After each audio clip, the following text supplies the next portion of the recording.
It's an historic day here in the Middle East. It's an historic day for MotoGP. It's an historic day for Qatar. First ever race in the Middle East. First ever race in Qatar. MotoGP makes history. We've waited a long time for a race in the Middle East. The lights are on red. Qatar is underway. Here we go. Here is Gibernau. Absolutely side by side, but not quite side by Carlos Checa. Sete Gibernau now leads the way from Carlos Checa.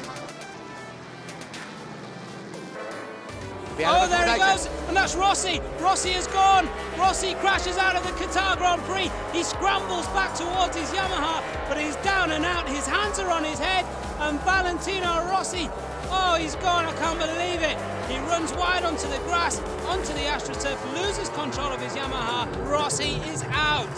Sensational news here in Qatar. The world champion has crashed out of the Grand Prix. Sete Gibernau would pull in 25 extra points if he wins the race here. The gap between them then would just be 14 points with 3 rounds remaining. The championship has been blown wide open.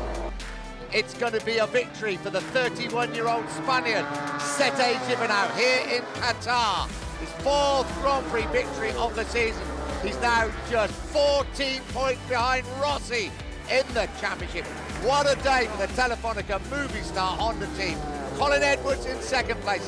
Is Ruben Chaus going to bring glory to Ducati in 3rd spot? He certainly is. Ruben Chaus takes his first ever MotoGP podium in 3rd. He's held off a late challenge from Alex Barros.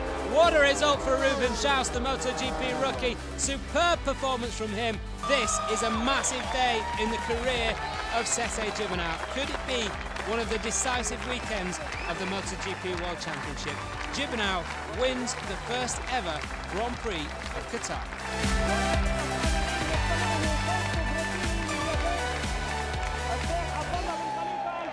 The riders line up then for the first ever Grand Prix to take place at night, and it's Jorge Lorenzo riding in his debut MotoGP race, who takes an amazing pole position.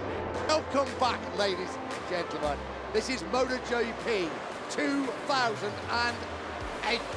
Away they go, a good start from Toseland on the front row. Also looked like a good start on the inside from Colin Edwards too. And it does look like it's Dani Pedrosa coming through. What a start by Dani Pedrosa from the 2nd row of the grid. Look out though for Jorge Lorenzo and James Toseland. Toseland up into 3rd, Lorenzo into 2nd. This is with Valentino Rossi, it looks like, on the inside though. Wow, what an exciting bit of action in the inside of turn 1 there. Well, we just saw Jorge Lorenzo going to 2nd place, and they come together, and that's Toseland bashing Lorenzo and making his way through up into 2nd spot. There goes Valentino Rossi, sorry Nick to break in, but he's gone through and taken the lead. Rossi through on Dani Pedrosa, and he hits the front. We see that move from Rossi once more. Now down the straight, let's see the power of these 2 bikes. The Honda looks to have the edge just over the Yamaha as Dani Pedrosa goes past. But look at Casey Stoner on the inside as well. Stoner up on the inside of Pedrosa, they come together, and Stoner goes up into 3rd spot, forces Pedrosa wide. Let's look at it again. Stoner number 1 on the red Ducati, up the inside, trying to get past Lorenzo. He doesn't get past Lorenzo. Him and Dani Pedrosa, they must have rubbed paint, they must have rubbed elbows. Well, there was only going to be one winner there, and that was Casey Stoner. Now he hits the front for the first time in the race. The world champion Casey Stoner leads in the Qatar Grand Prix, the first of 18 rounds of MotoGP this season. But it's business as usual for Casey Stoner. A brilliant race from the Australian. He claims the first win of 2008 here in Qatar. History has been made. First race under floodlights. It's Casey Stoner who wins the Qatar Grand Prix, the opening round of the 2008 MotoGP World Championship.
If you can't get enough MotoGP, click here to subscribe.